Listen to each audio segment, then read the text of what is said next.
Welcome back. This is our first lesson, Funeral Service Counseling 123. It's titled Lesson Number 1. It is called The Sociology of Funeral Service, Part 1. We are now on page 1 of Lesson 1.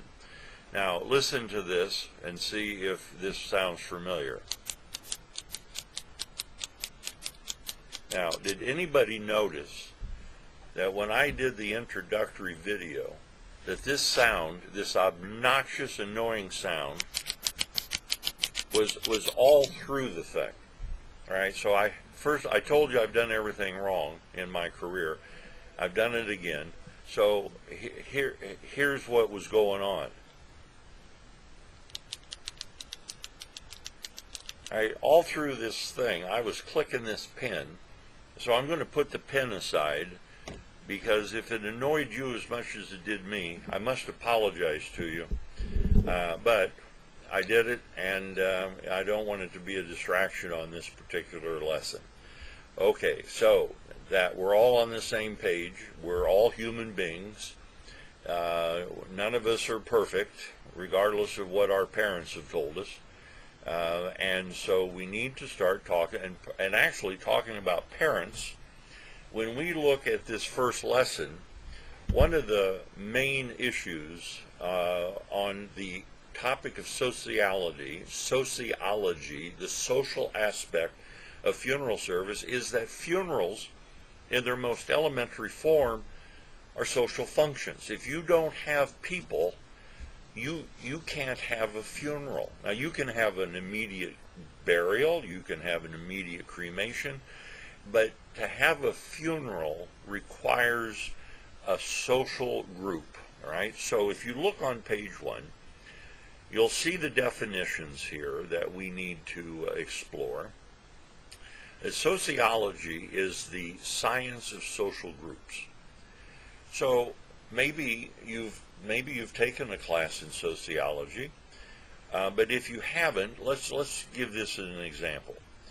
I grew up on a farm in southwestern Iowa.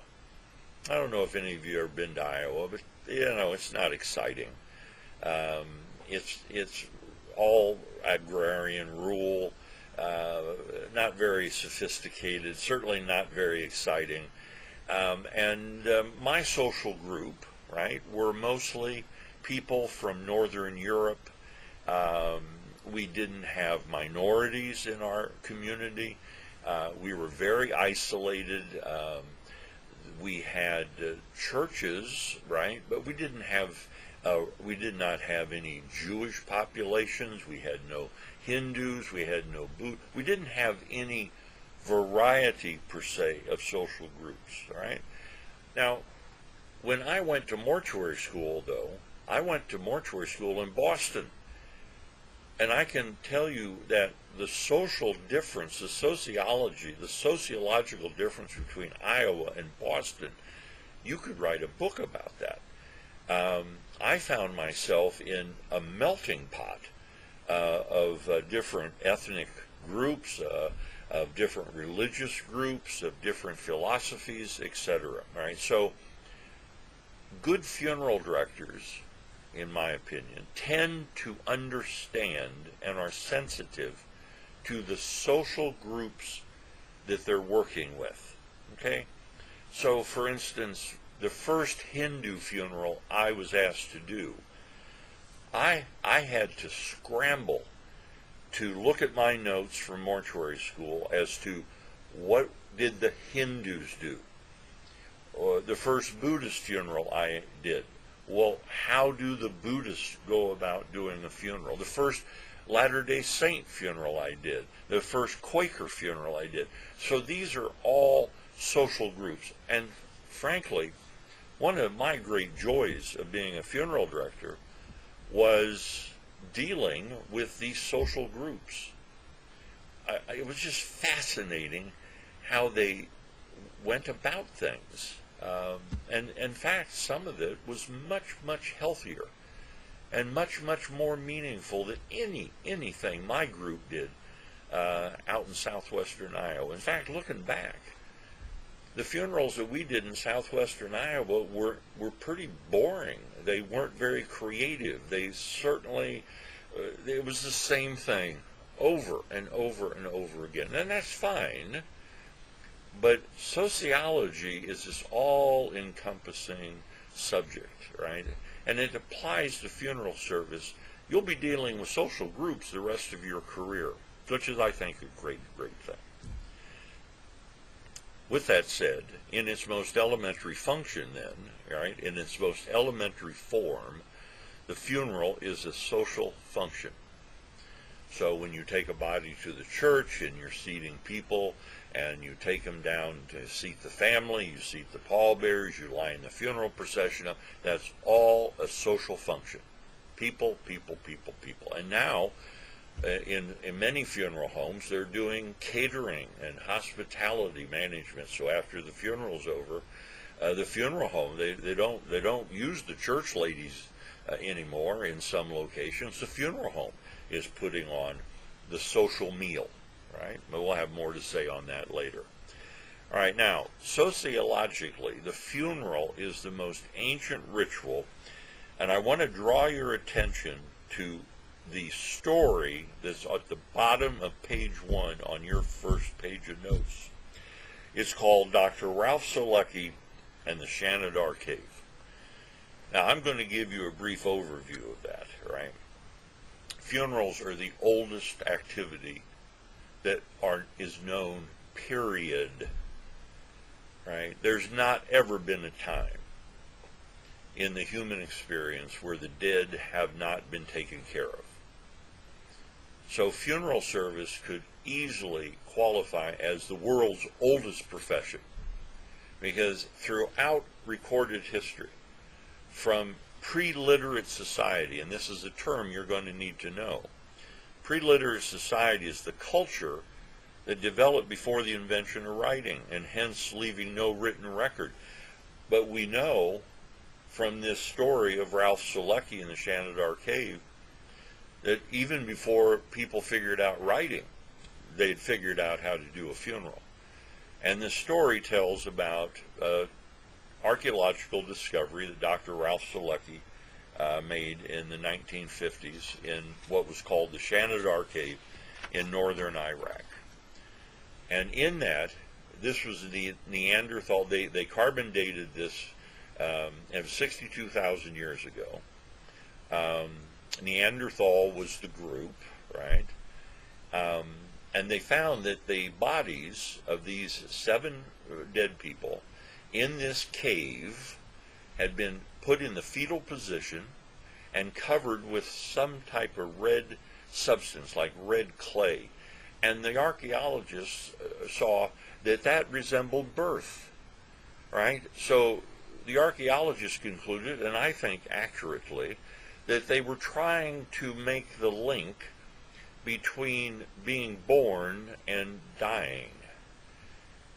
And this seemed to be very meaningful to them. But what really caught my attention, and if you read on through here on page 2, is that they took soil samples from around each of the grave, and they identified 12 different flower pollen that was in the soil. Now, flowers can't grow in a cave. There's no sunlight. So they knew that the Neanderthal group, the mourners, the grievers, had to go out on the mountainside and pick flowers and put around the grave sites. And these are called the first flower people. And even to this day, and most of you that work in funeral homes, I bet you set up flowers constantly. I bet you take flowers down. I bet you haul flowers to the church. I bet you drive with great amount of speed to beat the funeral procession out to the cemetery to put the flowers around the grave. And when you do that, you are living in the legacy of a tradition that is dated 62,000 years old. So if you go on into your notes, you'll see that in the 1920s, this idea of the flower, right, the garden concept, all right, if you read a book called In the Hour of Our Death by Philip Aries, you'll see that he makes an eloquent assessment that throughout history, the concept of heaven, it's always associated with a garden. If you read the latter part of John's Gospel about the burial of Jesus, he's buried in a garden. And so this flower connection with the garden, our cemeteries resemble gardens. As a matter of fact, in cemeteries you'll see sections called Garden of Memories, Garden of Remembrance, the Masonic Garden. They'll give sections with this term garden. So in the 1920s, on page 2 and 3 of your notes, these funeral directors took this so seriously that they came up with what was called in-the-garden chapels, where the chapel didn't just have a curtain or some kind of a decorative wall hanging behind the casket. It was a solarium. It was an inside garden. There was a funeral home in Omaha, Nebraska called Crosby Funeral. And I started my career in Omaha, and we used to take livery down to Crosby's when they were busy. And if you went into Crosby Funeral's chapel, the casket sat in front of a glass plate window, and behind it, birds were flying around. There was a waterfall that came off the thing. There were butterflies flying around the place, and all of these beautiful flowers. It was just drop-dead gorgeous. And it was part of that movement of the social aspect of the funeral because the group found it meaningful. All right, let's look at page 3. Now this can be a little confusing, right? So just bear with me. You're going to want to know what the term rites are. All right, this is any event performed in a solemn and prescribed manner. All right, so if you go to a Roman Catholic church and the body's brought in and the priests come back to make the salutation of the body, that's a rite. If you go down, take the body down, and the priest does the Eucharist, right, where they bless the wine and the host, that's a rite. Okay, so rites are these prescribed events that are done in a solemn and prescribed manner. Now, rituals are a series of rites that are put together, right? Okay, so rites are one thing, and rituals are like 12 rites put together. Then you have the term ceremonies, and this is an instrumental action dealing with the dead, but it may not be charged with the symbolic content that, let's say, Holy Communion is, or in the Catholic Church, the Eucharist is, right? So, I'll give you an example. Folding the American flag at a military funeral or graveside service is a ceremonial activity, right? It doesn't have the prescribed solemnity that, let's say, Holy Communion would have in the church, right? Now, the frustrating part of this is that you could make the argument that folding the flag is a rite, right? Because it can be solemn, right? But it doesn't have the symbolism behind it that, let's say, the communion ritual or the communion rite within the church has.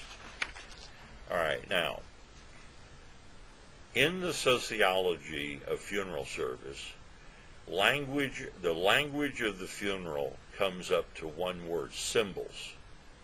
All right, so I'll give you an example. Symbols is the thing that the society creates to give meaning.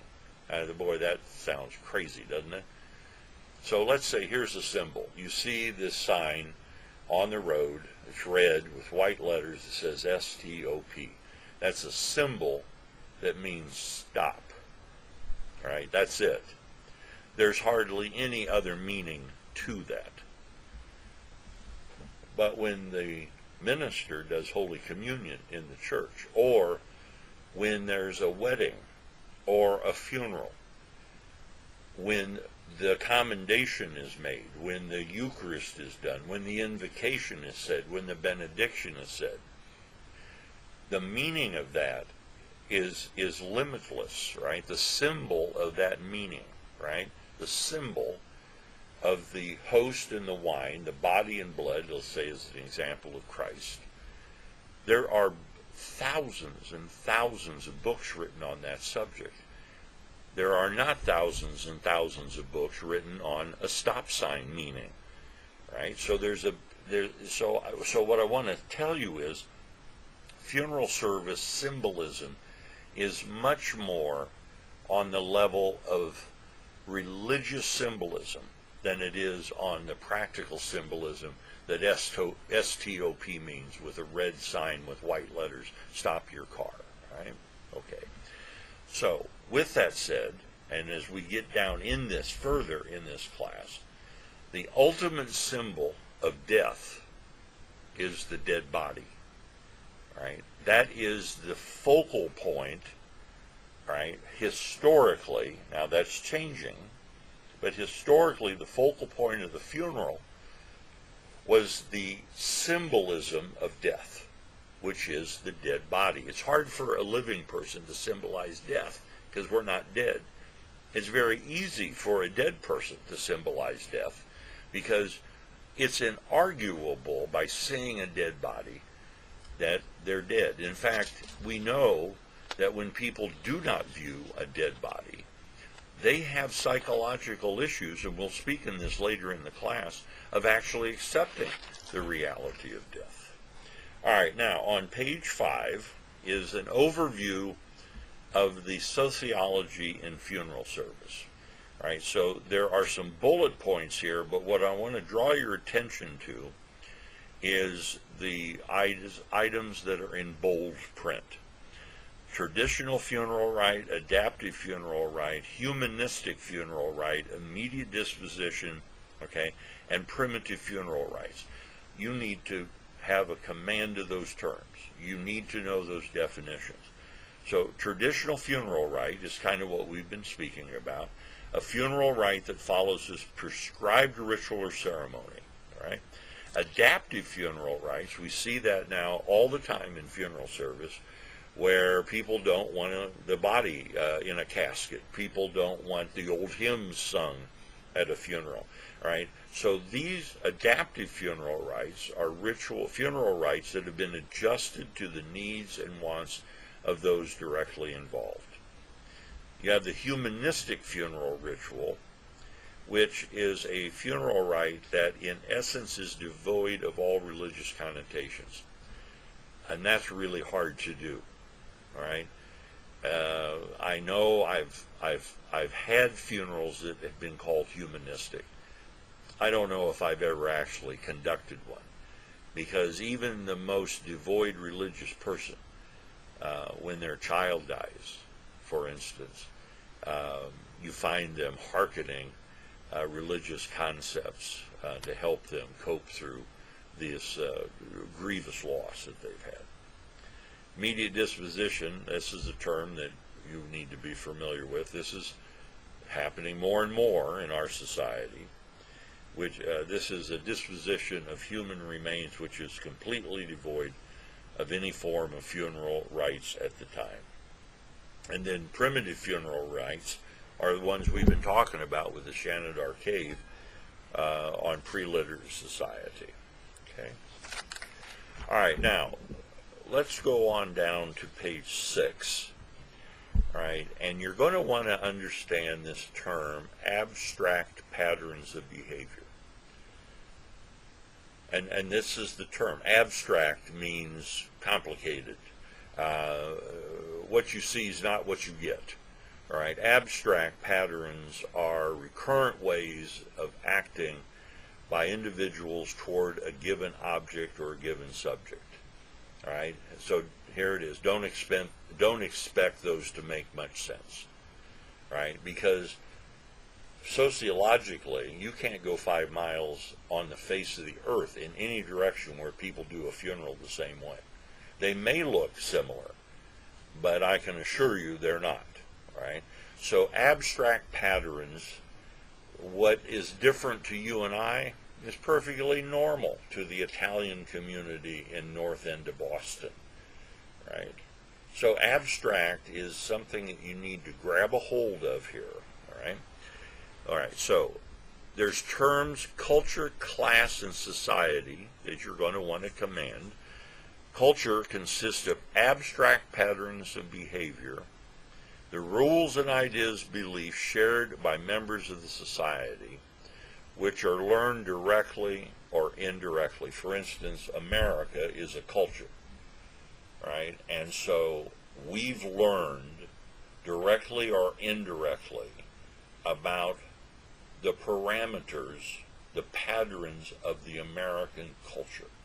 So I'll give you an example. I learned directly to say the Pledge of Allegiance to the flag.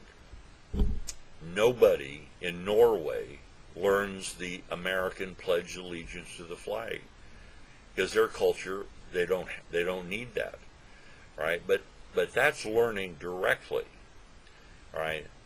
Indirectly, right? And maybe some of you have experienced this.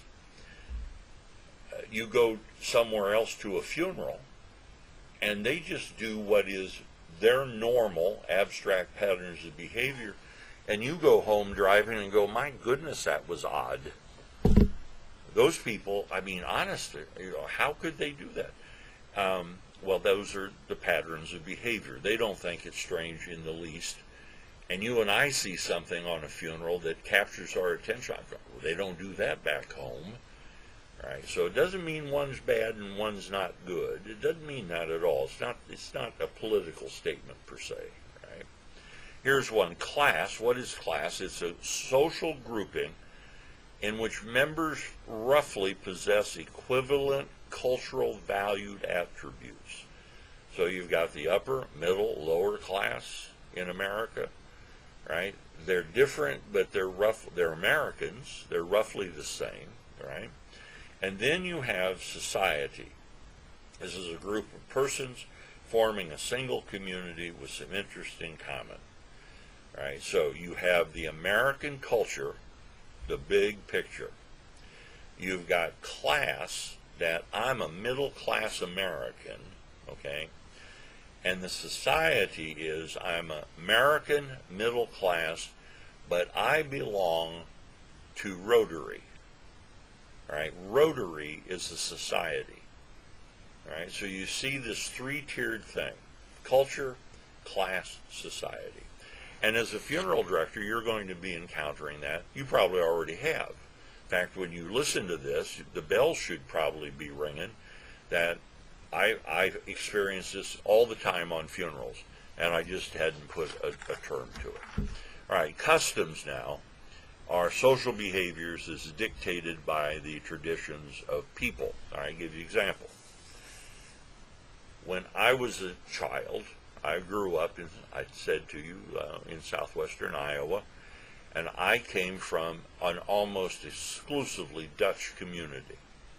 All right, and they moved out there because the farmland reminded them of back home in Holland, etc.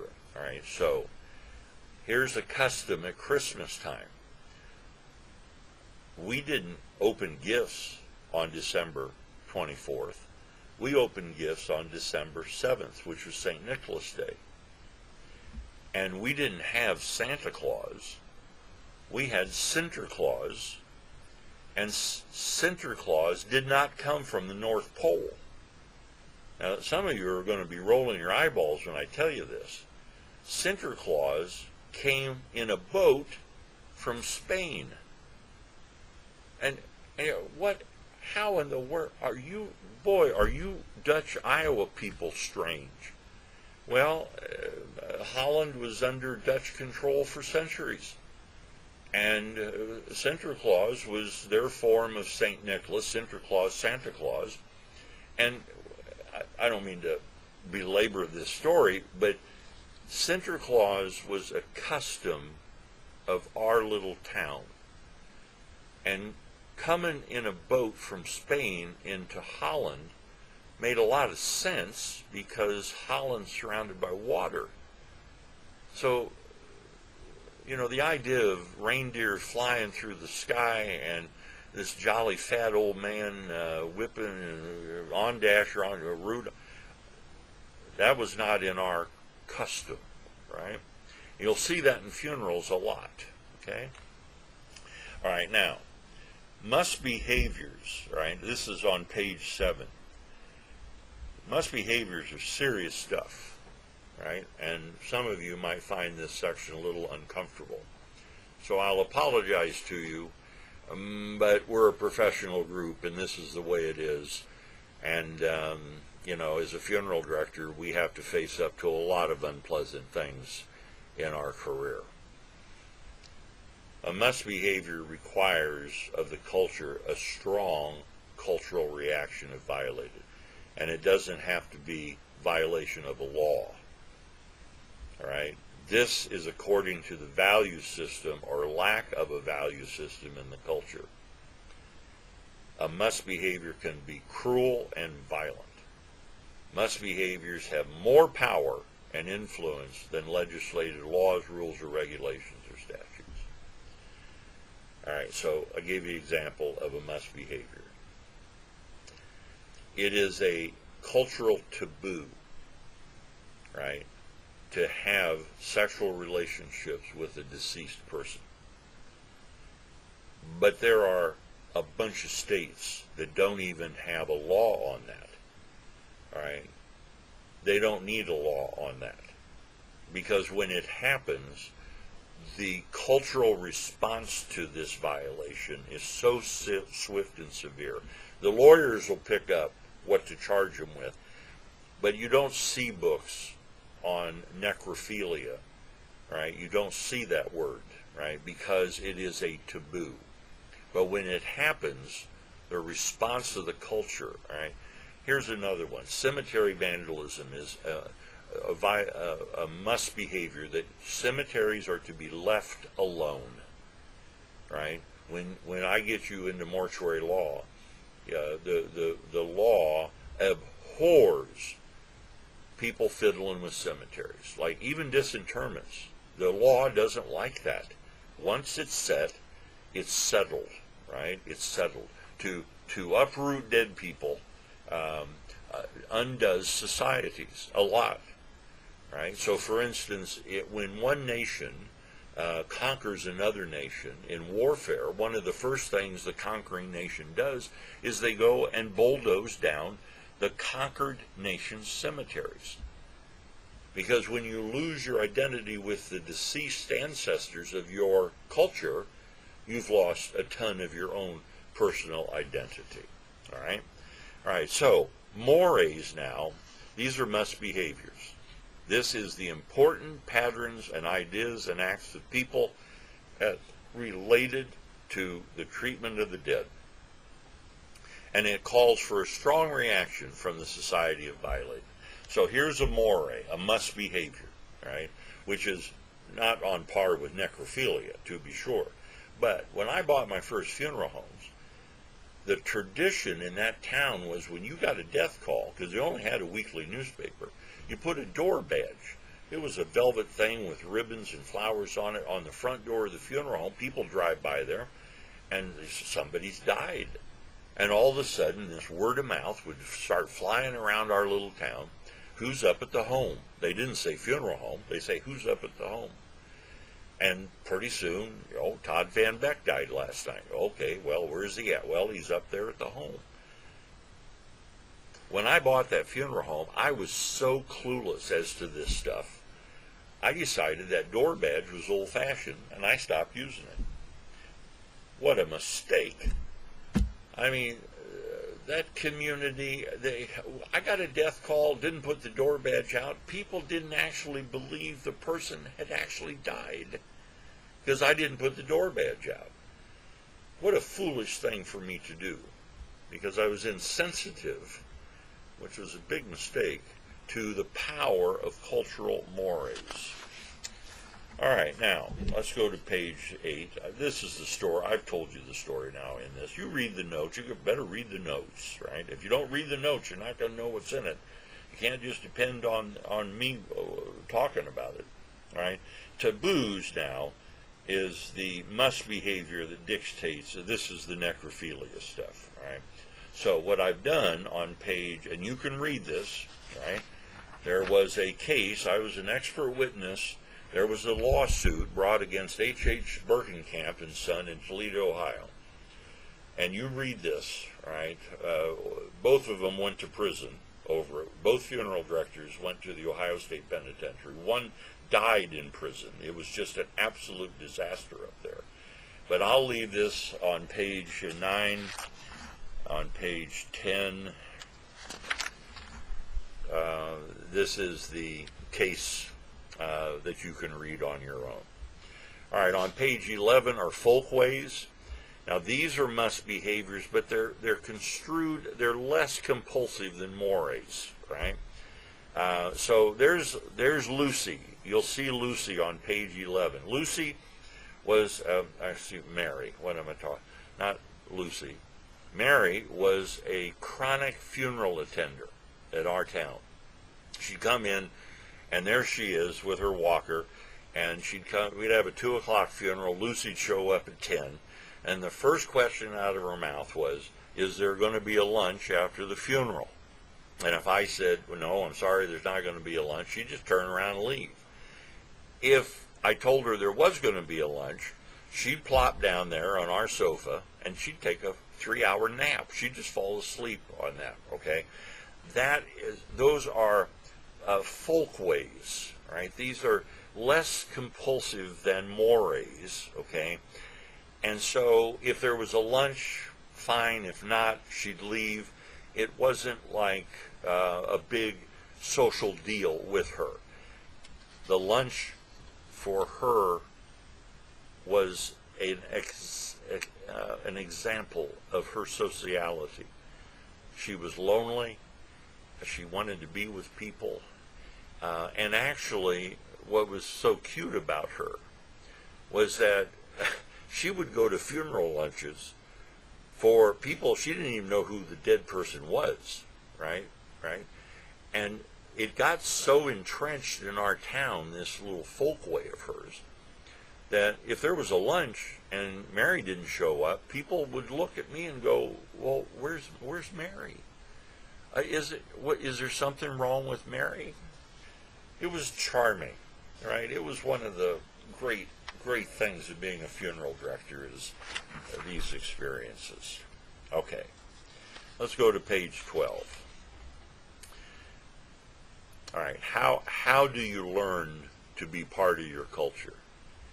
Every one of you listening to this have learned how to be a part of your culture, right?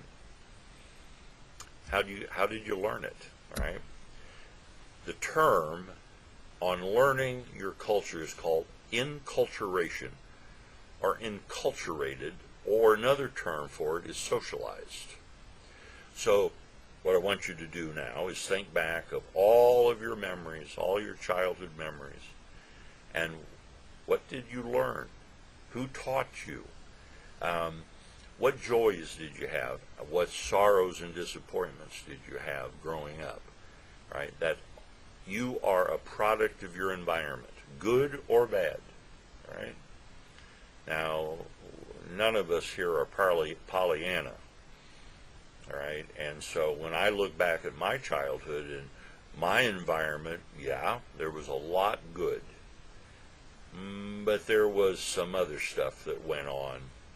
There was some things that should have gone on and didn't, such as my father being supportive of my ambitions and my hopes and my dreams in life, right? My father was very, very rough about stuff like that, right? All right, so I learned and was enculturated and socialized, right? All right, so there's two ways to do it, direct and indirect. So direct is you're going to church every Sunday with us, and you're going to school every day, and you're going to learn the Pledge of Allegiance, and now this is the month where the fair comes to town. That is direct learning in the culture. That is the easy part of it, right? The bulk of inculturation or socialization is indirectly learned. It is the things that happen to us that we're never, ever really asked to give an account of, right? So I would go to a social group, and I was desperately wanting to be accepted by the social group. And sometimes I'd make a fool out of myself, out of my insecurities, and nobody actually came over and said, you're being a jerk. Why don't you get a grip? But I could feel it, because sometimes I wouldn't get invited again. Right? So I indirectly learned, without being whacked over the head, that I needed to change my behavior in order to be a part of the culture. Now, there are people that refuse to do that, and we call them criminals, and we call them sociopaths. We call them delinquents. They just do their own thing. The culture be damned. We're a free spirit, right? And the news is full of that, right? Now, turn to page 13, though. This is how most children will learn or not learn about funerals, is through indirect learning. But I'm giving a talk next month at Live Hospice here in Nashville on children and death. And I have this theory that participation is more effective than explanation. Participation in death rituals is much more effective than explanation from a parent about death, because the fact is that most parents won't speak to their children about death. It used to be they couldn't speak to their children about sex, but that's flip-flopped, right? But death now is the taboo subject, right?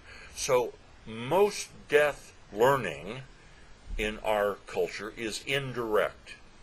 You show up at a funeral, and the funeral stimulates the questions, right? So you see this little boy there. That's a good example of indirect learning. All right, so the society, all right, we've already talked about society, a group of persons forming a single community with some interest in common. Right? Let's go to page 14. You're going to want to know that there's the term subculture. All right, so subculture is a division or smaller identifiable unit of culture connected to the culture by common traits, having unique traits to itself. Boy, what a mouthful, right? All right, so subculture, though, the way you can understand it, it's made up of 4 specifics. First is geography. Next is religion, okay? Then you have language. All right, and let me move on down here to the 4th one.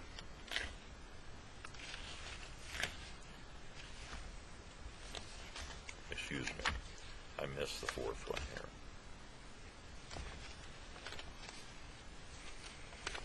Okay, the 4th one, language, and then you have ethnic and ethnocentrism. All right, so let's go to page 14.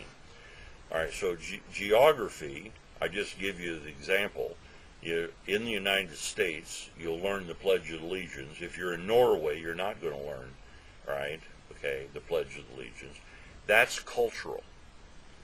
In the United States, in Iowa, a subculture was our little town, because Santa Claus was not known. It was Sinterklaas. That's an example of a subculture within the larger culture itself.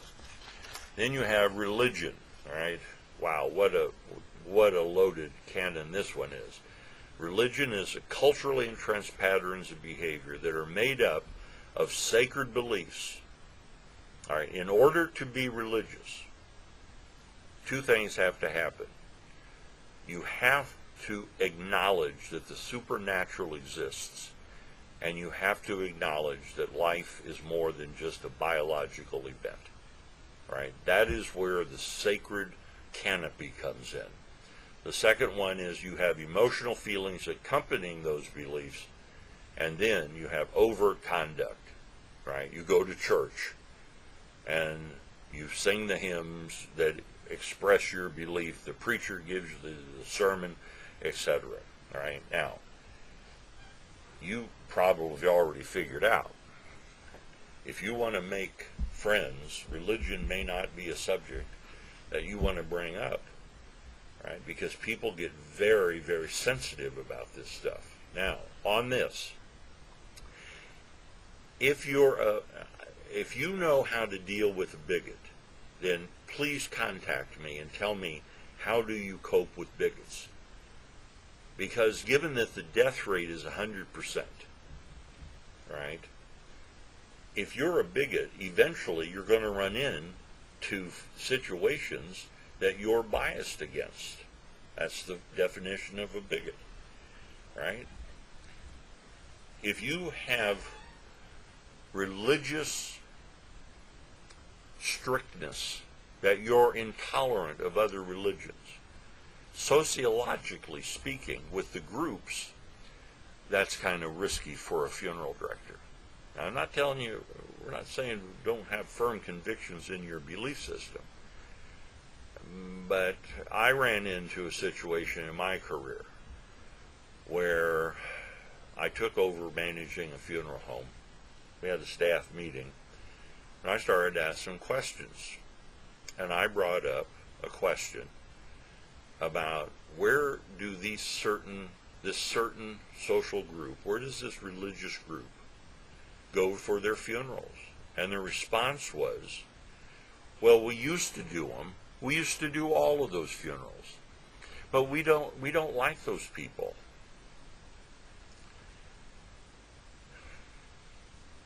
That disturbed me deeply.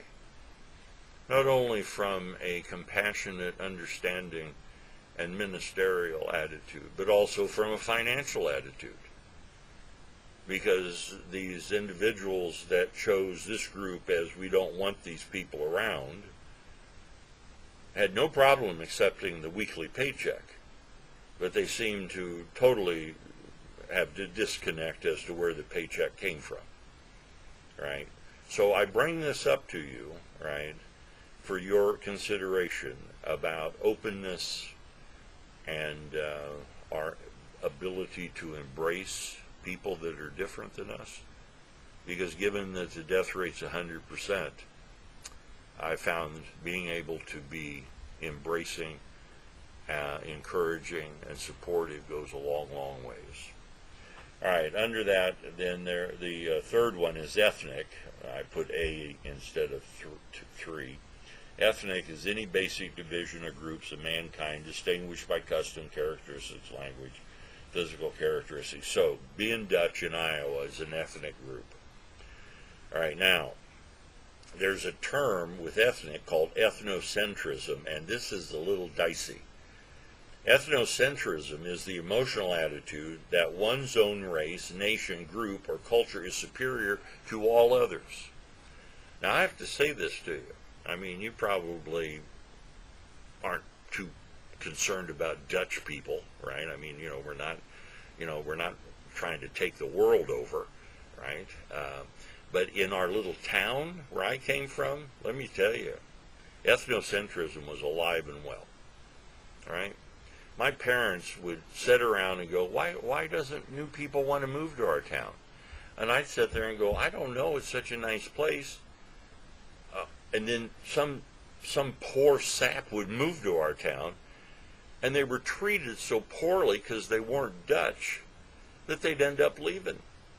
And it took me like 40 years to figure out that, because this is true. The term the little phrase in our town, we thought it was a joke, but here it is: if you're not Dutch, you're not much. And we'd like ha ha ha ha ha, but we ended up living that. And nobody came to our little town, right? The little town was dying in front of our eyes because of our own myopic and narrow vision of who the good folks were and who the not good folks were. Right? I think sociology in funeral service harkens us to do better. All right, language. The fourth one is language, is speaking the same language.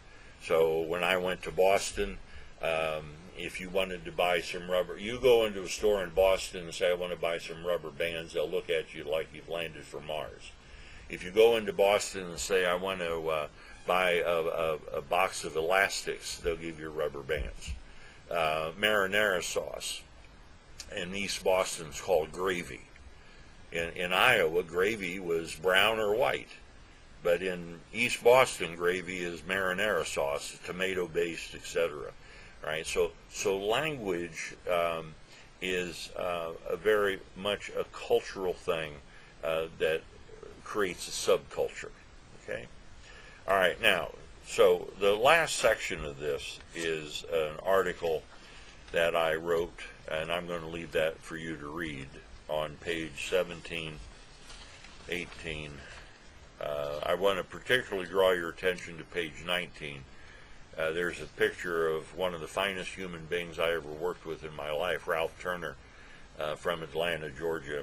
Outstanding funeral director. This guy was wired. He had it in his heart to be a great funeral director. And go to page 20. This is on sensitivities. And then on page 21 is, this is optional. Maybe you've met people that are insensitive, right? Maybe you've met people that are insensitive to you and have hurt your feelings. Maybe you've been insensitive to other people and hurt their feelings. Let's see if you want to find out. On page 21 is the sensitivity assessment quiz. You'll not be tested on that, but I'll leave that up to you. All right. On page 22 is the assignment for this lesson. I'd like to have the assignments in by 5 o'clock Friday, right? And I will give you credit in your final grade for these assignments, right? If you fill out these assignments, this will give you your own master study guide at the end. Instead of having to go through 50 pages of notes like we've just done, you just pull this assignment page out with your answers. You got your study guide right there, right? 2 or 3 pages. And then on page 23 and 24, I have given you the vocabulary, a glossary of terms for this portion of the class. And I will also add to this information that a glossary of terms makes good multiple choice questions. All right? Okay. We are done, and I will look forward to lesson number 2 with you, where we will finish off sociology. And again, may I offer my congratulations to all of you for being here, being a student at John A. Gupton. We appreciate you tremendously, and may I personally congratulate you on choosing this line of work for your life and your career. I'm happy to be working with you. Talk to you next.